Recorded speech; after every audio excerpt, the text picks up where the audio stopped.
Hello, bonjour, bonsoir. It's Mary Schiller. How are you today? I am an author, coach, and course creator, sometimes known as Mary in Paris in some circles. You can find me online at www.maryinparis.com. And I am really thrilled to be talking with you today during this live stream on YouTube. And it's also going into my 5K Coach Club group, all about this idea of self-belief. Self-belief. And I want to say right up front that I know for a fact that some of the things I'm going to be saying today are going to sound weird, and some of them may even be a bit controversial, but that's just the way we're going to roll. And if you'll excuse me for just a moment, I'm going to just see if in fact I actually am live where I said I was going to be live. So let me just take a quick check on my phone. But I do appreciate you being here. If you're here with me live, please feel free to say hello in the comments. And yes, I am live on YouTube. All right, let me check my Facebook group. And if you are watching this on a replay somewhere and there's a place for you to comment, I am always happy to respond later on. So feel free to type your comments and thoughts. If you are here with me live and can type into the comment box, please say hello. I see a few people are watching.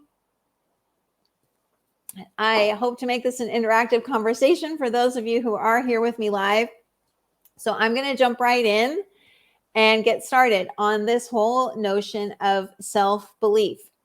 Now, I have been a coach professionally since 2016.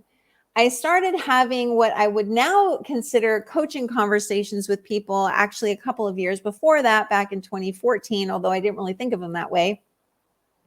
But there is something that has come up over and over and over again, particularly since I started supporting other coaches who wanted to get their businesses started. And that was around 2018, I would say, was when I really started to get into that, and definitely 2019. And it's this whole idea that we have to believe in ourselves before something can happen for us. This idea is so pervasive that it almost seems weird to question it. When I was getting ready to jump on here today, I was thinking, how do I even approach this? Because the fact is that this notion of self-belief and needing to trust ourselves and needing to believe in ourselves, it's just part of the way we talk about things, isn't it? I'm going to speak about it in a business context, but you could really apply this discussion to any context you want. Anytime you're attempting to do something you haven't done before, or you're making some changes in your life, anything like that, there's always this discussion around believing in ourselves and also getting rid of what are called, quote, limiting beliefs. So if you're here with me live, let me know in the chat, does that sound familiar to you? I'm sure it does. I'm sure it does, because I remember this conversation very well until I started to see things differently and it started to look nonsensical to me. This is how it looked to me. And I actually spent quite a bit of money over the years trying to eliminate my limiting beliefs about certain things in order to make things change. Hi, Heidi. Nice to see you. So if this sounds like something that's familiar to you, if you have yourself spent time trying to believe in yourself or trying to get rid of limiting beliefs so that you can make some sort of shift in your life, let me know in the chat. Because for me, prior to about 2014, 2015, this is how it looked. Hi, Anton. Yes, it's very warm here today. Very, very warm. I've got the air conditioners going in the background. So what is this whole conversation about believing in ourselves? Where does this even come from? I actually don't know what the origin of this notion is. But I have a sense that we think as human beings that there has to be some sort of internal shift before we can achieve something. Is that how it looks to you? That before we can start to make progress, there has to be something within us that changes. And to me, in this conversation, it looks like people are saying you have to have more self-belief. You have to trust yourself. You have to let go of any limiting beliefs that say you can't do something, and then you'll be able to go forward. Then you'll be able to make progress. And in the subhead for this talk, I said, basically, this whole idea of self-belief is holding you back. It's holding you back because none of that is necessary. Absolutely none of it. This became very, very obvious to me for sure by 2016.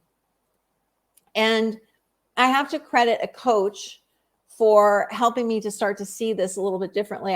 I had some insights into this before, and then she kind of, took me over the finish line with this, in that she was saying to me one day, you say, Mary, that you've never been good at business, and you're wondering how you're ever going to make a coaching business fly. How are you going to make an income from this? How are you going to get clients and all of that? And she was really kind of pushing me on this and saying, just because you haven't done this before doesn't mean that you can't do it now. And it doesn't have to do with belief. It has to do with the fact that you want to do something and therefore you're capable. You want to do something and therefore you're capable already.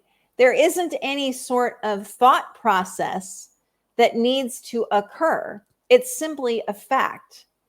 What you want to achieve, what you want to do, you already have the capability to do that, period. Now you might say, well, Mary, what if you want to be an Olympic gymnast at your age? Okay, maybe that's a little bit of an exaggeration. But the truth is, if that's something that I wanted to do, I could probably find some sort of gymnastics league that would allow me to start training even at 5'10" plus at my age. You never know. And so there is capability present all the time that has no dependence whatsoever on any thought that's going through our minds. Hi, Heidi. I feel shifts happen with the steps we take. The shifts happen as we progress. For example, progress is created from shifts. Excuse me. That's a very interesting way to look at things, because that isn't what most people are saying. Would you agree with that? There may be some people who are saying you have to take massive imperfect action. Have you heard that phrase before? I don't subscribe to that at all, by the way. But there's always this subtext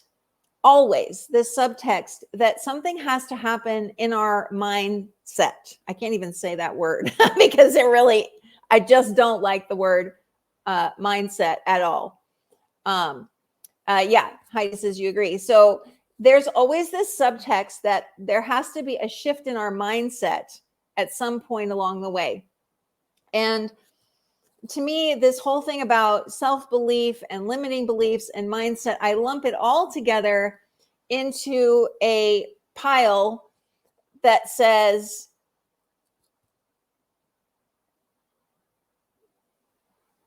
we're supposed to do something that we have no control over. We're supposed to do something that we have no control over. We're supposed to shift our belief in ourselves. We're supposed to let go of limiting beliefs. We're supposed to change our mindset. But this is why I'm pausing so much, because I really find this quite irritating, frankly. We cannot control those things. We cannot control beliefs. We cannot control, quote unquote, limiting beliefs. We cannot control, quote unquote, mindset. First of all, as I've said for years, the mind is never set. The mind is never set. Can you recall an instant where you had the same continual thought in your head for any length of time other than a split second? No, because that's not how human beings are designed. We aren't designed to have things in a set pattern like this so that we can see these supposed beliefs and stop them in their tracks and do something about them. That is not how we are made. It's simply not how we're made. So here we are, and I was here too. So here we are trying to do something about a part of our human being design that we have no control over. Is this coming through? If you're here with me live, is this coming through? I got distracted for a minute because there was a very large bug outside the window. And I was glad I had it shut. But anyway, we're asked to conjure up a feeling of self-belief when we are incapable of doing that as human beings, because thought is not controllable. We can't predict what we think. We can't control what we think. We can't decide what we think. I don't have $1 million in the bank, but if I did, I would give someone $1 million if they could predict what I was going to be thinking in the next second, because I have no idea. I have no idea what I'm going to be saying in the next moment, because that's not how this works. It's not how human beings are designed. And so this whole conversation around changing our beliefs so that we can do something, letting go of limiting beliefs so that we can achieve something, changing our mindset so that we can achieve something, it's complete baloney. I almost said another word, but I won't. Because it's not possible to do it. It's not possible to do it. And not only is it not possible, it's completely unnecessary. And I will tell you why right now. Why is it unnecessary? Maybe if you're here with me live, you know what I'm about to say. Why is it completely unnecessary to try to have self-belief before we can succeed at something? Do you have an example from your own life or from a famous person's life where let's talk about you. Do you have an example from your own life where you achieved something that you had no belief in yourself whatsoever that you could do it? I mean, literally none. I can share an example from my own life. When I was in high school, I really wanted to continue my music studies in college, but I was not a great pianist. I was fine. I was passable, but I was never going to be a concert pianist. That wasn't where my strength was.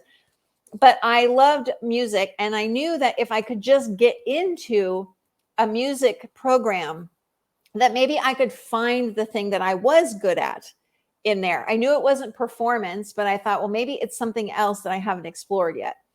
Well, in order to get into the UCLA music program, which was what I desperately wanted to be in because I wanted to move to Los Angeles and I loved UCLA and I loved all of the sports teams and everything.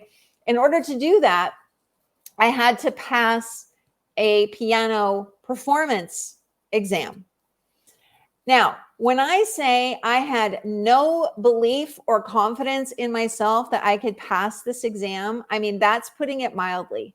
I was 100% sure that I would not pass because I thought I might have a slim chance of passing the part where you play the thing that you've been practicing and you perform that. I thought maybe I've got a chance there. But then there was this other part that I was really bad at, which was sight reading. I was a terrible sight reader, meaning they would put a piece of music in front of you that you didn't know, and you had to instantly look at it and play it. I was really, really bad at that. And I knew that that counted for a significant portion of the entrance exam. So I went into the thing thinking there is absolutely no way that they're going to accept me. I had no belief at all, couldn't conjure it up, no confidence, nothing. So because I was not able to, I didn't live near the school. So I had to do this exam using a proctor, and my proctor was my then piano teacher. So she had to record me and then attest, yes, this is Mary playing. You know, this was back in the old days before video cameras and all that kind of stuff. So I played the piece that I'd been practicing, which was an E flat nocturne by Chopin.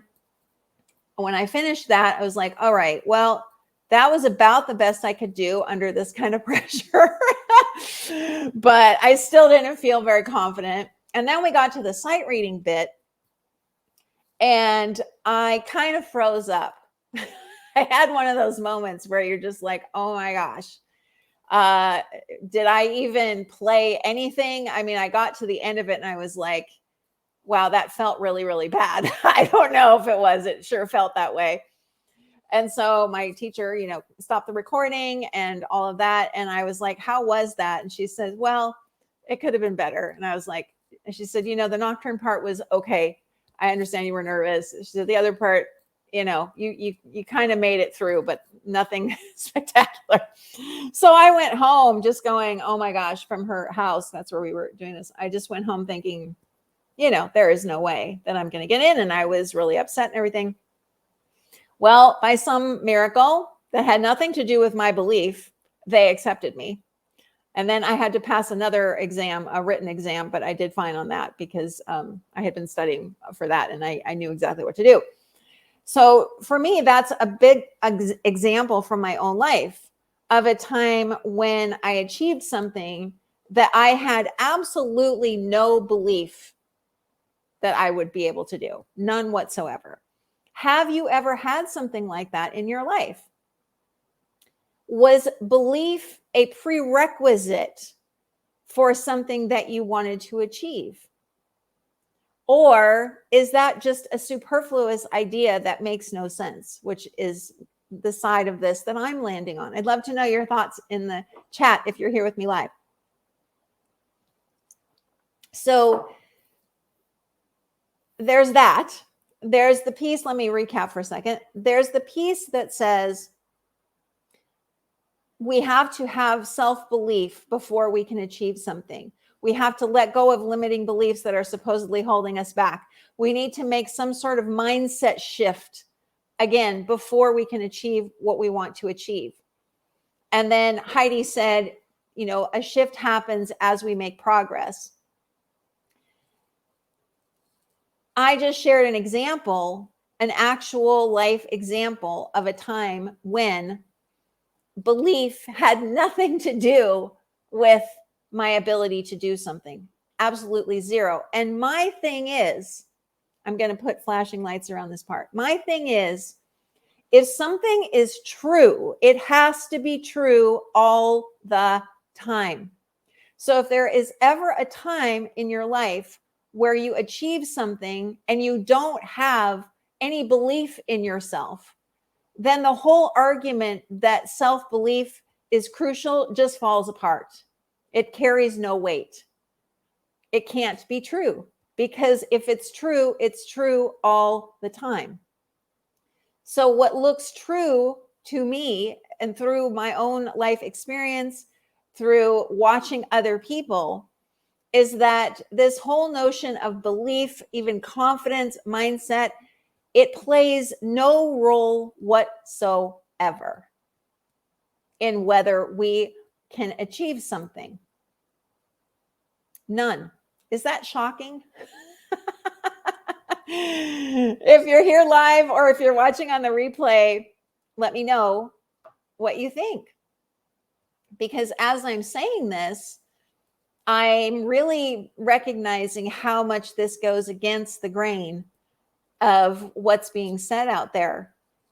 And I'm not trying to, I should say this, I'm not trying to criticize anyone who is putting forth these ideas. I know that they are trying to help people, but my experience of those programs, which I took several of them, is that they actually did the opposite for me. They made me focus so much on something that I have no control over that I started to have a sense of being less able, less capable. And what I've seen in the interim is that the less I worry about any kind of thought that goes through my mind, the more I sense the power and capability that's flowing through me always.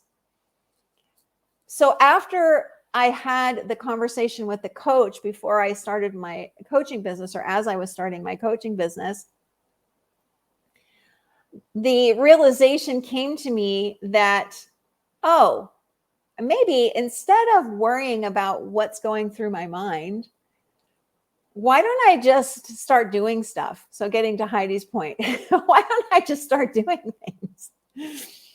Why don't I just see what happens if I tell people what I'm doing now professionally as a coach and see if they're interested in talking to me about it? Why don't I just do that instead of waiting around for some amorphous thought to pop into my head that says, you can do this, Mary, you can do it? Why don't I just go do something? Why don't I just take an action instead? So that's what I started to do. Because what I see from a lot of people, and again, verify this or not, I'm not asking you to take what I say at face value. I'm really asking you to look at this for yourself. I never want anyone ever to listen to what I say and just accept it. I want you to verify everything. But what I see a lot is that people wait and wait and wait and wait until a belief shows up before they do something, and they wait forever. And yes, Heidi, I'm going to show your comment. I can't force belief. Waiting for belief to show up seems daunting. Experiences shape everything, even it would seem belief. So yes, you cannot force belief to show up. I can't force anything to show up. It's not how we are made. Let me ask you this. How do you get an idea for something? How does that actually happen? How does something occur to us? Do we sit around and, like in this position and just try to force some thought to occur to us? Come on, come on, come on. That's not what we do, right? Ideas come to us. They just appear. I've talked in the past about the fact that 95% of the work is done for us because we have thoughts and ideas all day long, all day long. That's how we are made. Lots and lots of ideas flowing through our heads constantly. And our role, it seems to me, as human beings, is to act on them, at least one here or there, because that is how we're made. Things occur to us to do, and then we do them. Things occur to us to do, and then we do them. So why are we trying to sit around and wait for some strange thought to come through that says, I believe in you, Mary. I trust you. You have permission to follow that idea. Why are we waiting for that? It makes no sense at all. Heidi says, I've done something, have heard or seen something that sparks an idea. Yes. So the idea just occurs to you though, right? You're not sitting there watching something or reading a book or whatever, thinking, I need a new idea. What happens is you may be in the process of doing that and boom, something happens, right? You hear something inside yourself, or however that looks for you. It might be a sensation. It might be an image. It might be a moving picture. Somehow within yourself, an idea occurs to you. Something appears there, right? That is how we are designed. Things just appear. We have some kind of recognition of that. And then we either act on it or we don't. Yes, exactly, Heidi. So that's how the process works. How many times have you heard famous authors, let's say, I don't know where the idea came from. It just occurred to me. I read something and, I have this idea for a story. It's just how it is. That's the same for you and me.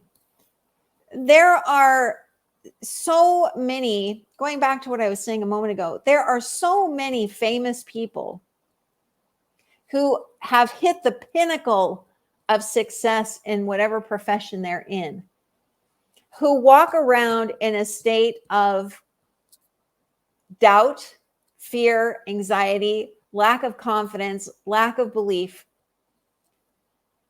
I've heard many people say they've gone on stage, big people, and they have no idea why all those people are even there watching them. They don't understand it.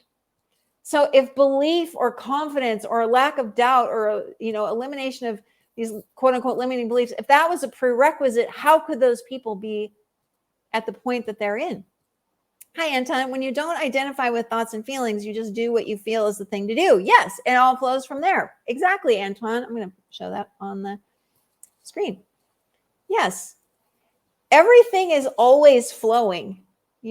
Everything is always flowing.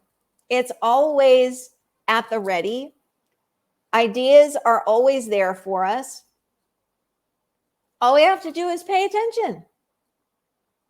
We just have to pay attention. And as you say, Anton, we don't have to identify or put any stock in a thought that says you're not capable or you can't or whatever, because as I said, none of those thoughts can be true, because you and I are sitting here right now. We are fully capable human beings.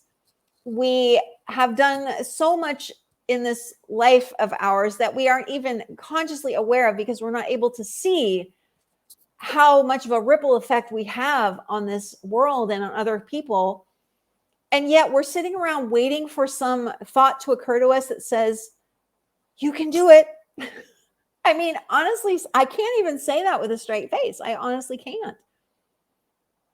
What I wish more than anything, and I've said this for years now, so I guess I'll just say it again.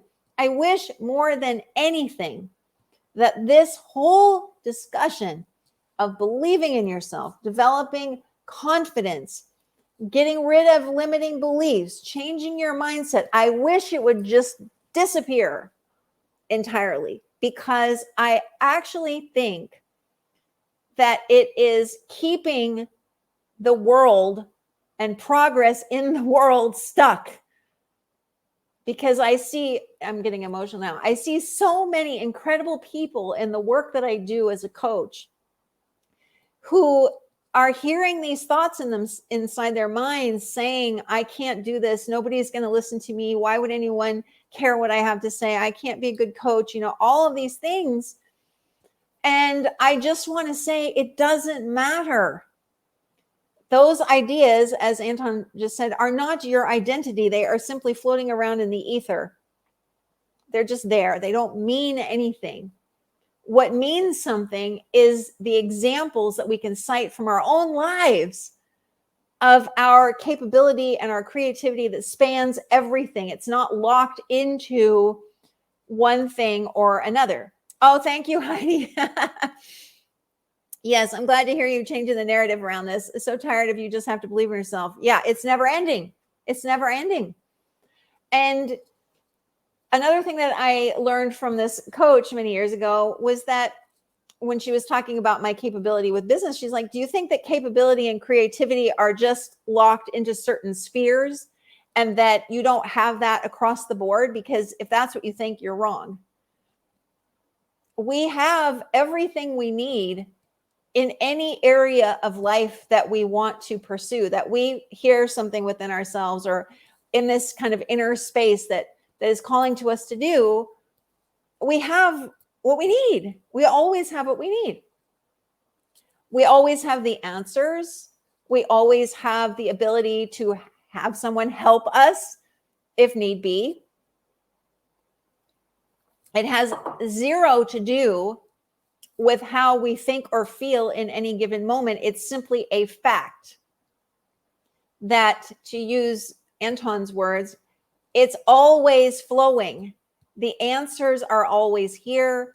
This life force is always flowing through us. It's always creating things through us. It doesn't need permission from a belief. That would be like saying that the sun is only going to shine tomorrow if I believe in it. I mean, that is how ridiculous this whole conversation sounds to me around self-belief. I don't have to believe that the sun is going to shine tomorrow in order for that to be true. I don't need to believe in yours and my capability to know that it's a fact. Belief is a thought. It's random. It's passing. We don't have control over that. We need to stop trying to control something that doesn't need to be controlled. Heidi, yes, the loop of can't do this, that, unless I believe in myself needs to be shelved. As you've said in your coaching, just do it. Yeah, borrowing from Nike, just do it. And that's what I did when I did the coaching startup thing in 2016. I just said, all right, I'm just going to start taking action. I'm in sort of a transitional phase with my business right now where I'm adding another very large piece to what I do. I'm not sitting around waiting for belief in myself to make those changes. I listened to what I was hearing inside this inner space of mine and said, yeah, that's what I want to do. So I just started taking action. And I know that I'm capable, period. I don't have to question that. I don't have to have any sort of permission from anyone else or from some thought within me. And here's the other thing too that I find sort of vexing about this whole conversation around self-belief and limiting beliefs and everything is that they're asking you, now see if this is making sense. The people who are talking about that are asking you to conjure up a belief in something that you haven't necessarily seen occur yet in that form. So what I am saying is, you don't need to conjure up a belief that you're capable of doing something, because capability itself is innate and limitless. Capability itself, creativity itself, it's innate and it's limitless. It is available to you in all sectors, period. Whereas the people talking to you about creating better beliefs in yourself, letting go of limiting beliefs, they're asking you to try to conjure up the idea that you can succeed in something, in a particular thing. And unless you can get there, you're not going to make it. That looks ridiculous to me. It looks ridiculous. We are of the natural world, are we not? My cat does not have to believe that she can chase down the fly that got in here earlier in order for her to be able to do that, right? The trees outside my window here do not need to believe in themselves in order to grow properly. As I said, the sun doesn't need to believe in itself. I don't need to believe in the sun for it to do what it does naturally. Why do we assume differently about human beings? Why do we assume that human beings are somehow outside this natural system and somehow we have to conjure up this self-belief in order to blank? That's ridiculous. So if you're on here live and you'd care to comment on what has come through for you so far, that would be great. If you're watching this on the replay, of course, I'd love to hear your thoughts as well. I'm going to take a sip of my drink here.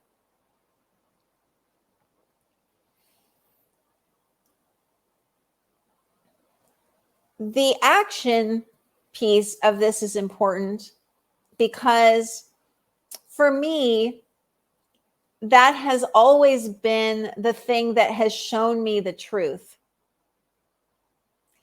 What shows us the truth is seeing our capability and our creativity on display. In our human form, we need to see concrete examples of things a lot of the time, and that's totally okay. So all I need to do to know that, all right, I can, do this next phase of my business. It's very exciting to me. I'm really into it.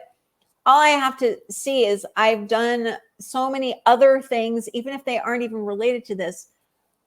Our lives are just filled to the brim daily with all the evidence that we could ever need or want to demonstrate how capable we are. That's all we ever need to look at. We don't need to look at, or as Anton said, try to identify with any random thoughts. That's not where the truth is. The truth is not in a random belief. The truth is you. The truth is the evidence that is born out through you, through your existence, through the force that is present within you that has created so much incredible beauty in this world. Hi, Heidi. While we can say that there is no time wasted, I'm reflecting on all the time I've given to that belief. A belief. I try not to do that, Heidi, too. I do. It's hard not to, though, right? And again, this is why I'm being so outspoken about this, because I don't want people wasting any more time. We can't, how can I say this? We can't afford to be wasting time on something that is meaningless, like trying to conjure up belief in ourselves. We've got things to do, so let's just go do them. The capability is there. We know everything we need to know. We have everything we need to have right now. The last thing we need is a thought randomly popping up that says you got to believe in yourself. That is hooey. Hi, Oren. Oh, thank you so much. So I feel like this conversation really needs to change and fast, because we got stuff to do in this world, right? Again, I'm getting kind of choked up because we have things to do, and yet we're being told what is essentially, to me, if not a lie, at least a deep misunderstanding. And this misunderstanding is that we have to believe in ourselves before we can be capable of doing something, and that is false. That capability is already present. It's always been present. It always will be present. We have everything right now. All we have to do is go do stuff. Take action.